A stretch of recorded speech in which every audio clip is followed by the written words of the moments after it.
In this video, I'm going to be breaking down a concept that I think is really important if you're just getting into Madden 25 and you're trying to get better on the defensive side of the ball.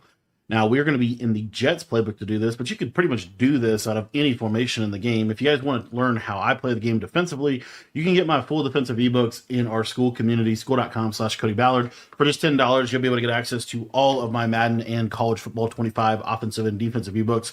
And if you want to sign up for that, that link is going to be in the description down below. What we're going to be talking about today is this idea, kind of that Madden, specifically Madden, has been based around pretty much all year long. And we're going to use the kind of best offense in the game, the Eagles playbook, to touch on this. And I'm just going to come out in a basic cover 4 drop at $1. And I want you to just to kind of take a look at what's going on here. So if you take a look at this defense, you're going to see that my safeties are about 10-ish yards off the ball. I'm not base. Actually, let me make sure that that's fixed for you. I need to be base aligned, because if I'm not base aligned, then you're have a whole other slew of issues. So I'm going to be base aligned when we're talking about this, so you can kind of see what's happening. So you see here when I'm baseline, notice that my safeties are about 5 more yards off the ball. And if I just basically play this kind of coverage, what you're going to see happen is it's a pretty easy throw right in this little pocket again and again and again. That ball could be thrown on you a ton in this year's game. Same kind of concept is really true on this left side. A couple different ways to make it true. But let's say we ran a play like this. What you would see is this left side, this seam area of the field, wide open again. Now, the main reason for this is if you take a look in instant replay at kind of what is going on this left side of the field. So we have to have hard flats, because if we don't have hard flats, we can just throw the flat. And so you have to take that away. And then the yellow zone is kind of underneath. But really the big issue of this is really right here. Take a look at this safety. Notice that he backpedals, and then he literally just turns and runs for life right here. And this is why these throws are so popular and why they're so hard to take away. And so the best way to actually defend something like this is really there's kind of 2 options. The first option is if you were to go to a cover 2. And so if you go to a cover 2, right, and we'll just give you kind of the standard cover 2 here, I want you to just take a look at these seam streaks and what really happens on this play if we were to go cover 2. So as you'll see here, I can actually throw the tight end up the middle, but other than that, the vert hooks on the outside are going to do a really good job of defending this throw right here. As you see, that's pretty well defended for the most part. If we come over here, kind of the same thing is true. And then if you throw in behind here, this is going to be passing off to the safeties.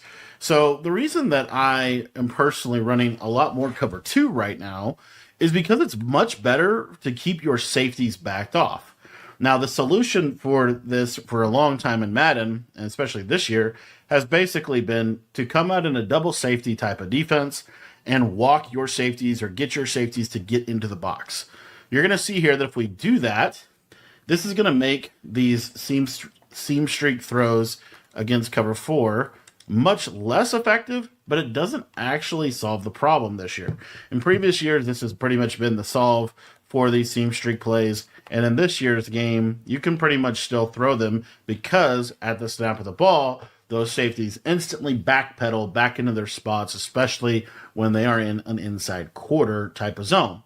The other issue that this causes is this basically means it's almost impossible to play any other type of defense within this pre-snap look. And the reason why is because you're going to see here that this middle third on the right side is really never going to be able to get back on some of these deep streaks. You're going to see he kind of takes that step. And as you saw right there, the tight end is running wide open up the middle of the field.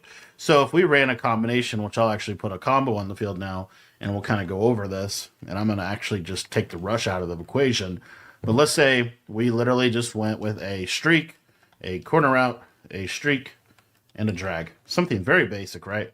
Watch this tight end just absolutely shred that middle third defender. The reason that he's able to do that is because that middle third defender is in the box.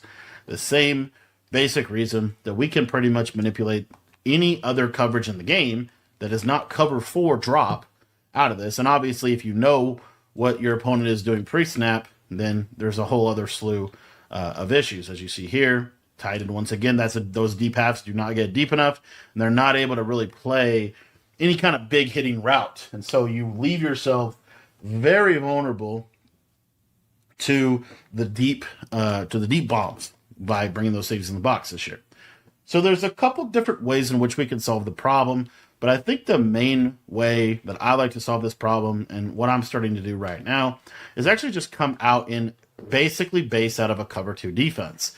And the reason why is because this vert hook is what's going to really defend the seam streak. Now, in this situation, one of the challenges is that this vert hook will defend this right side seam, but what is going to defend the tight end seam? Especially if, for example, my user is over here. So if we were to run a coverage like this, which is a pretty popular coverage, this is why I think that this formation is so meta, is because it does a really good job of attacking this type of defense.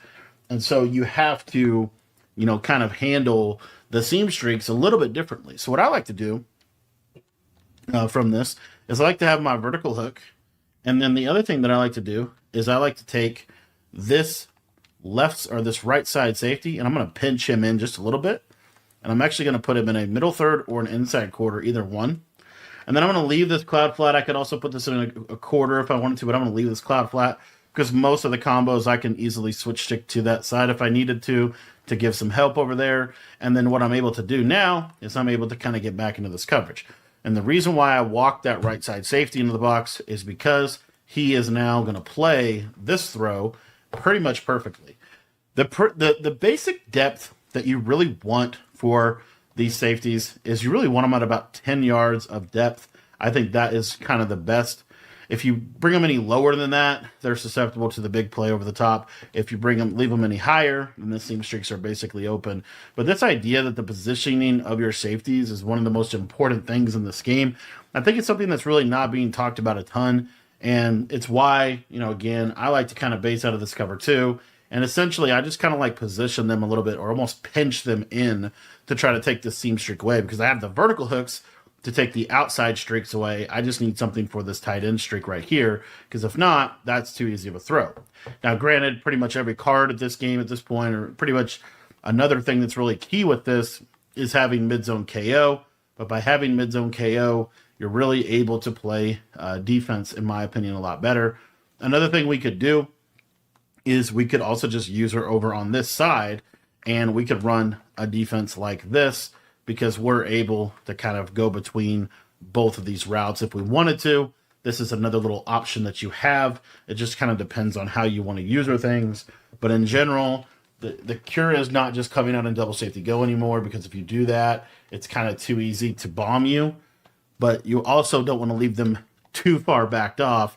And so that's where I started to even consider like show blitz look, different things like that. But in general, the problem with that is, as you see, those outside corners, there's really not a great reason to have the outside corners press up in this game, in my opinion. So you're kind of in this position, again, where you almost want like a 3-high look like this and, kind of getting into more of a true basic cover 2 type of concept. So these are just some of the ways that you can stop these seam streaks. I think the seam streaks are very overpowered, but there is, some help with different ways in which you can defend them. And ultimately, you have to kind of, every formation's a little different. So if we were to, normal I have close is a little different because, there's really two seam streak threats on the play.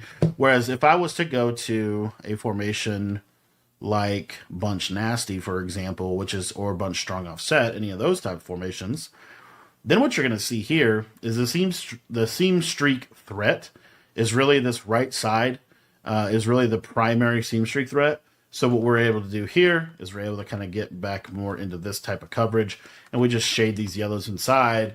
And again, this is why I really like to pinch this guy in. I think pinching these safeties in is very helpful, but in general, you don't want to pinch them too far. That's like super important. So anyways, this is kind of what I like to do. And now you'll see, like if I try to throw this seam streak, you can't really throw it because I have that vertical hook there. So it makes formations like bunch, I think, less effective, and formations like normal Y off close a lot more effective. But in general, I think something like to this extent here is probably ultimately the coverage that you want to be in for the most part, because you're able to kind of user this one streak, you're able to user the left side seam streak, and then you're not going to get crucified by the right side seam streak because you have the vertical hook here. I just would probably either inside quarter this guy directly, which I think is perfectly an option, or I would just move him in a little bit to try to prevent that kind of deal from happening. But what you'll see with this defense is if this is done properly, then let's say we get a combination, like this, for example, we're going to be in a pretty good spot to be able to handle something like that. So in general, those are some tips and tricks that I've been using for stopping, some of these seam streaks and big issues. I want to thank you for watching the video. And if you guys want to take your Madden or college football game to the next level, join our school community. That link is going to be in the description down below.